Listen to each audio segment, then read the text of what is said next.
শ্রী শ্রী হরিনীল অমৃত 185 পৃষ্ঠা দেবী তীর্থমণির উপখ্যান। রামকৃষ্ণ চারি পুত্র জ্যেষ্ঠ মহানন্দ, শ্রীকুঞ্জ বিহারী রাজবিহারী আনন্দ। রামকৃষ্ণ অনুজ শ্রীরাম নারায়ণ, তার হলো পঞ্চপুত্র হরিপরায়ণ। নামে মত্ত বালা বংশ কৃষ্ণপুর গ্রামে, সাধু কোটিশ্বর আর ধনঞ্জয় নামে।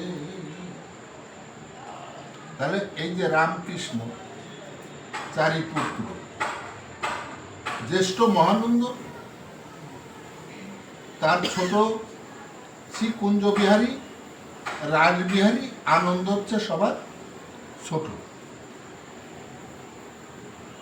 কিন্তু এরা এই চারি ভাই সবাই হরিভক্ত, সবাই ঠাকুরের ভক্ত। নামে মত্ত বালা বংশ কৃষ্ণপুর গ্রামে, সাধু কোটিশ্বর আর ধনঞ্জয় নামে। মতুয়া হইল সবে বলে হরি বলা, স্বজাতি সমাজে বাদ রইল যত বালা। তখন সমাজ ছিল, তখন এই মতুয়াদের প্রচন্ড ঘৃণা করত উচ্চ জাতি উচ্চ বর্ণ যারা যারা এই নমশূদ্র জাতটাকে চণ্ডাল আখ্যা দিয়ে একবারে সমাজের নিম্ন স্তরে পশু সমান করে রেখেছিল। এদের সকল সুবিধা সব এরা কেড়ে নিছিল, কারণ এরা না পারত ভালো জামা কাপড় পরতে, না ছিল পয়সার মালিক, না ছিল মন্দির ঢুকে প্রণাম করার অধিকার, না ছিল চাকরির অধিকার, না ছিল শিক্ষার অধিকার। একমাত্র অধিকার ছিল এই উচ্চ বর্ণের জাতির সেবা করা, সেবা দাস হয়ে থাকে। কিন্তু এই যে চারি যুগে, এটা কলি, এই 3 যুগে কোন দেবতারা এগিয়ে আসেনি এই নিম্ন জাতির কথা ভাবার জন্য। কলির শেষে হরিচাঁদ রূপে স্বয়ং ঠাকুর, স্বয়ং অবতার, এটা অংশ অবতার, পূর্ণ অবতার, পূর্ণ রূপে এসে এই চণ্ডাল জাতটাকে উদ্ধার করে নমশূদ্র করে মতুয়া বানাইয়ে তাদের সমস্ত অধিকার ঠাকুর দিয়ে গেল।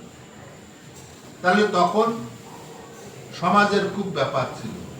তাই এই বালারা তারা সবাই হরিভক্ত ছিল বলে তাদের সমাজ থেকে এক ঘরে করে দেওয়া হয়েছে।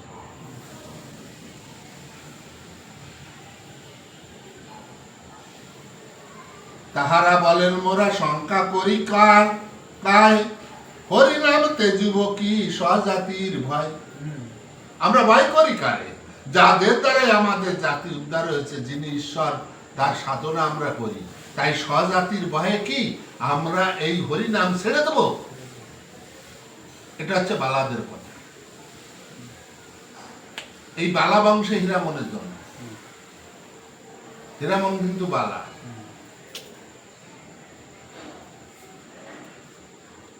হরি বলে কেন মহাহীন বীর্য হয়ে রব, সমাজিত তেজ্য করে হরি বলা হব।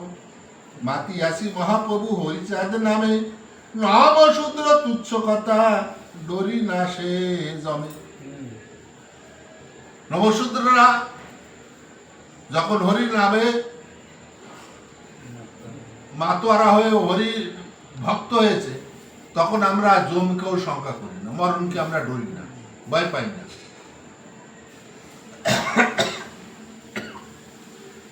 বাবা হরিচাঁদের করুণা যদি হয়, বালা বংশ কুলমান কিছু না চায়। হরি প্রেম বন্যায় এসে কুল গেছে ভেসে, জাতি মোরা হরি বলায় আর জাতি কিসের? কিসের বালা, কিসের আলদার, কিসের মন্ডল, কিসের বিশ্বাস? আমাদের জাতি একটাই, আমরা হরি বলাই। হরি বলাই কোনো জাতির ব্যাপার নেই। তাই তো ৩৬ জাতি যে কেউ এই হরি নাম করতে পারে। তাই তো অশ্বিনী গোসাই লিখে গেছে, সিধা মোড়া কান্দিতে যায় ৩৬ জাতে, প্রসাদ খায় এক পাতে, এবার যার যেমন মন সে পায় তেমন, বঞ্চিত হয় না প্রসাদে।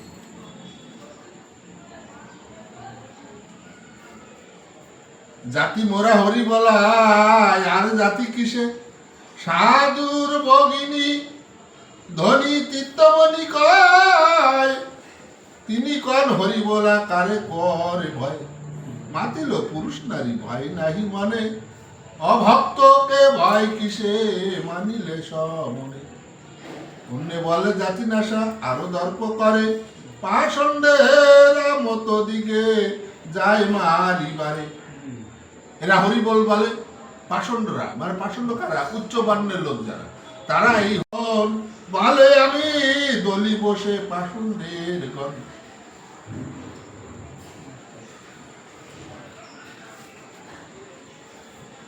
একদিন বেকি দাও করেতে ধরিয়া, বলে সে আসিব তা, যে আসিবে তারে ফেলিব কাটিয়া। ক্রোধী তা হইল দেবী যেন উগ্রা চণ্ডা, বেকি দাও হাতে নিল যেন খরা খান্ডা। তাহা দেখি ভয় পেল যত পাষণ্ডেরা, ভীত হয়ে উত্তর না করিল তাহারা। যখন এই উচ্চবর্ণের লোক এই মতুয়াদের প্রতি এত অত্যাচার করলো, এই অত্যাচার তীর্থমণি দেবী বলে একজন, তিনি এটা আর সহ্য করতে পারছেন। তিনি দাও হাতে তার প্রতিকার করে রুখে দাঁড়ানোর পরে তার পাষণ্ড যারা অত্যাচার করত তারা আর ভয়ে আর এগোল না। তাই এখানে বলছে, ভীত হয়ে উত্তর না করিল তাহারা, মেয়ের স্বভাব নাই হয়ে হরি বলা, সেই কারণে লোকে বলে তীর্থ রাম বালা। আরো শুনো তাহার চরিত্র গুণগ্রাম, হরি প্রেম রসে মেতে বলে হরি নাম। বিবাহিতা হয়েছিল ৮২ গ্রামেতে, তার প্রতি ভরিল সেই অল্পে বয়সে। রূপবতী অতিশয় যৌবনের সময়, ঠাকুর যাইতো তথা সময় সময়। ঠাকুরে করিত তীর্থ পিতৃ সম্বোধন, ঠাকুর জানিত তারে কন্যার মত। এই তীর্থমণি একজন মহিলা, তিনি বিবাহিত, কিন্তু জন্মেতে তিনি তেজস্বী প্রতিবাদী। তীর্থমণির স্বামী খুব অল্প দিনে মারা যায়, তখন এই তীর্থমণি যৌবন বয়স। সেই সময় ঠাকুর মাঝে মধ্যে এই তীর্থমণির বাসায় যেত, বাড়িতে যেত, কিন্তু তীর্থমণি ঠাকুরকে বাবা বলে সম্বোধন করত। ক্ষণে তীর্থ ক্ষণে মা, মা বলিয়া ডাকিত, মাঝে মাঝে বড়াসি করিত যাতায়াত। একদিন তীর্থমণি পাকশালা ঘরে, ঠাকুরে মনে করি ভাসে অশ্রুনীরে। পায়স পৃষ্ঠক্রাতি পাকশালে বসি, মনে ভাবে বাবা যদি আসিত বড়াসি। তাই একদিন এই তীর্থমণি রান্নাঘরে বসে পায়েসটায় বিভিন্ন রকম সুস্বাদু খাবার রান্না করতেছে, আর মনে মনে ভাবছে বাবা যদি আসতো আজকে। তাই ভেবে চোখের জল ছেড়ে দিয়েছে, দু চোখে অশ্রু দ্বারা বয়ে যাচ্ছে, আর মনে মনে ওই ঠাকুরের চিন্তা ভাবনা করছে যে বাবা যদি আজকে আসতো। সহস্তে তুলিয়া দিতাম শ্রীচন্দ্র বদনে, এই ভাবি অশ্রুর দ্বারা বইছে নয়। সে যদি আসতো, আমি নিজে হাতে তাকে খাইয়ে দিতাম, আবার নিজে হাতে তার মুখে খাবার। এই বলছে আর কাঁদছে। দিবাই অবসান প্রায় এমন সময়, সকলে খাইল তীর্থ কিছু নাই খায়। দেখো, ওই জন্যই বল এক নিরিখে ধরো পারি। নিরিখ যদি তোমার ঠিক থাকে তাহলে তোমার কাছে সে ধরা দেবে, আর তোমার নিরিখ এদিক ওদিক হলে তোমার কাছে ধরা দেবে।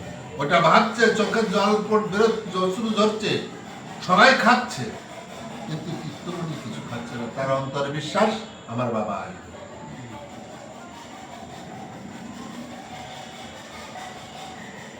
বদন বিশ্বাস বলে বধু মার খাই, খাও গিয়া বধু বলে খোদা লাগে নাই।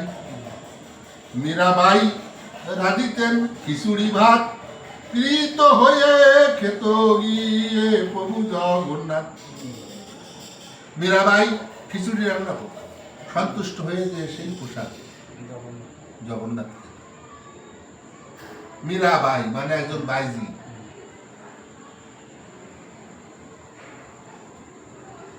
সেই মতো মহাপ্রভু তীর্থমণি ঘরে চলিলেন ভক্তি অন্ন খাইবার তরে। হরিবল, আজ এই পর্যন্ত।